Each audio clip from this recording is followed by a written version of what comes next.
Okay, let's just cut right to the chase. This video is for you if you feel like your jealous anxiety is getting in the way of your relationship or is even ruining your relationship. You feel like the paranoia that you carry, all the questions that you ask your partner feel so invasive, unnecessary, but for whatever reason, it's the only way to calm your anxiety. If you can't seem to stop playing detective in your own relationship, this video is for you. I totally understand. I have been there. I have done that. I am still continuing to work on that, and we're going to work on this together in this video. I'm going to go over 5 extremely helpful tips that I feel like helped save my relationship.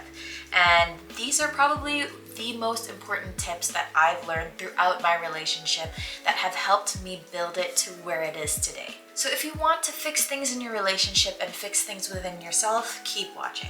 For those of you who are new to my channel, hello, my name is Vero. I help you all glow, grow, and thrive through toxic relationships and trauma in your life. So let's start healing together because this is a shared journey.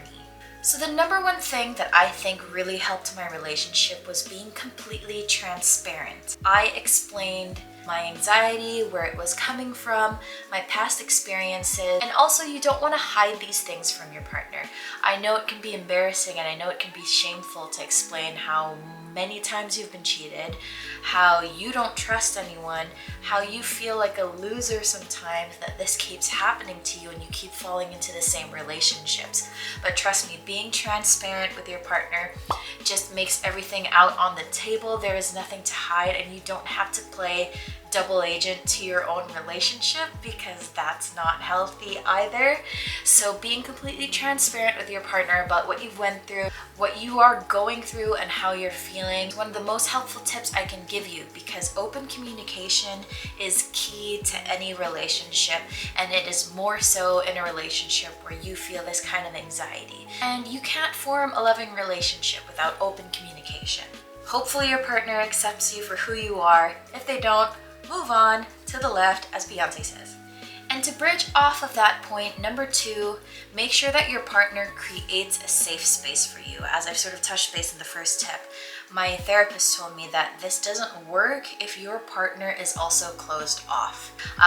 In the beginning of their relationship, my boyfriend and I went through a lot of headbutting. So over time, we started being kinder to each other and started being kinder to ourselves in communicating and having an open mind. Really tried to get to understand what our triggers were so that anytime I did ask him a question about something that didn't look right to me but may seem innocent to him, he created an open space for me to feel that way and for him to listen to me, and it made it easier for me to heal what was going on inside, and it made me feel safe. Feeling safer made me feel like there was nothing to worry about, and that's how the anxiety slowly faded away, if that makes sense. I would highly suggest going over to your partner, asking them if they're open in creating a safe space for you to talk about your anxieties, to explain what's going on in your head when you see certain things or when you feel like something isn't right. And be kind to them as well. I've gone over this in a different video on how to communicate with your partner without blowing up,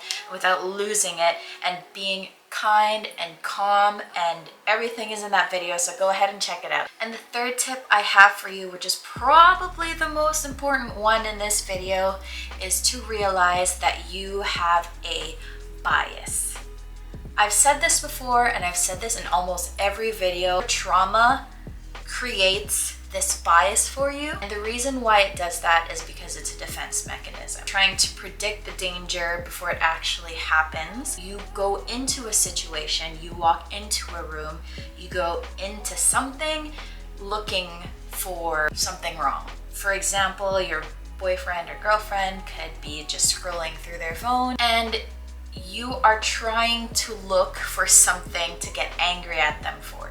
You are looking for one clue, one little inkling of a hint that they're cheating on you, that they're gonna hurt you, that something's going wrong. It could be completely innocent, but because you're going into it looking for something to go wrong, because you're going into it with a bias, you are going to find something. even if something isn't even there. You're going into it looking for something to cause trouble because it feeds your anxiety, it feeds what you believe, everything you know about being hurt, being cheated on, being lied to, being manipulated.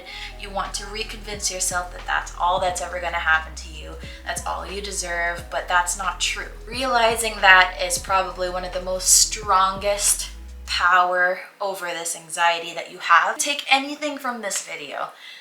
Take this. Tip number 4, and this is something I need to continue to follow as well. I am guilty. Number 4 is when you feel that anxiety, when that paranoia builds up for you, when the craziness starts to flood your veins and your bones, try not to take it out on your partner. I know the first thing you want to do, maybe that's just me, I don't know if we have shared experiences, I'd like to think so. One of the first things you want to do, and one of the first things I tend to do, is just lay it out on them. If I'm paranoid something's going to happen next week because of a party that he's going to, I'm being like, well, what are you going to do at the party? Then eventually it downhill spirals into me laying it out on him. You should let that go, because all that stuff that's going through your mind should stay there. Again, you are not a fortune teller. You can't catastrophize everything that goes on in your life because of how you're feeling, and you can't take it out on your partner. If you're feeling that anxiety and if you're feeling overwhelmed with something that is bothering you, let it out in some other way. You can journal, you can type it out in an angry letter, scream into a pillow, you can cry into a pillow. As long as you're not bothering anybody and as long as you're not hurting anybody, let out that anxiety and let that pressure go in a different way. My personal favorite way of letting that anxiety go is journaling. And sometimes if I don't have a notebook in hand ready to go, I will either type it out on a laptop or the computer, or I will go on my phone and write it out. But I will not message him, I will not call him, I will not let him be involved on something that's going on in my head. That's what I'm responsible for. I can't predict what's going to happen, and I don't get to put that on him because that's all in my head. If you're feeling like you're going to freak out, or if you're feeling a little bit unstable and a little bit unhinged, don't take it out on them, take it out somewhere else. And tip number 5, which is probably my most favorite tip out of this whole video, is to speak to that part of yourself that is protecting yourself. Because at the end of the day, this is all a defense mechanism. We just don't want to feel that hurt again.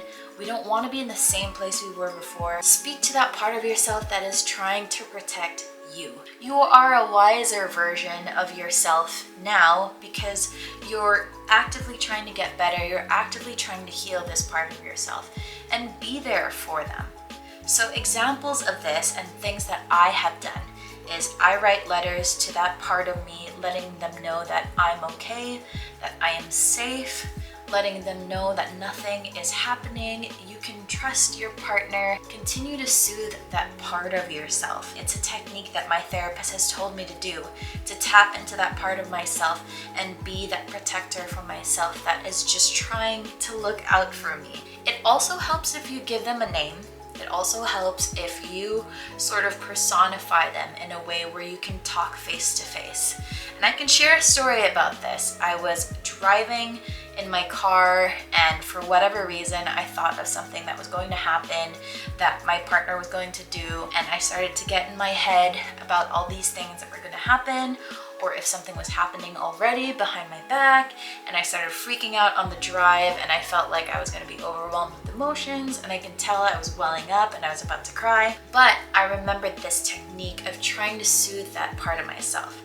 So I actually almost had an out-of-body experience where I sort of separated myself.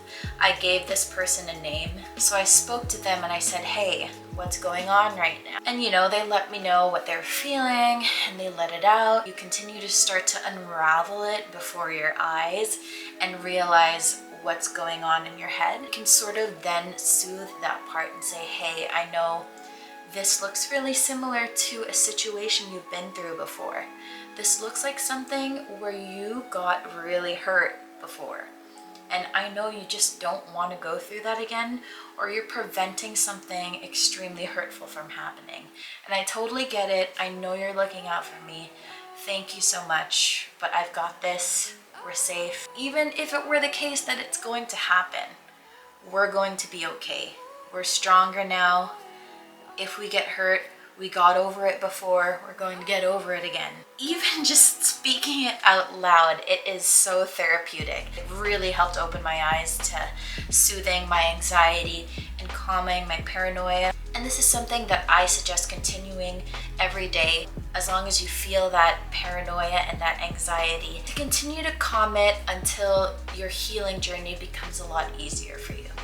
And those are the tips that have helped me save my relationship. Trust me, it blew my mind when I started realizing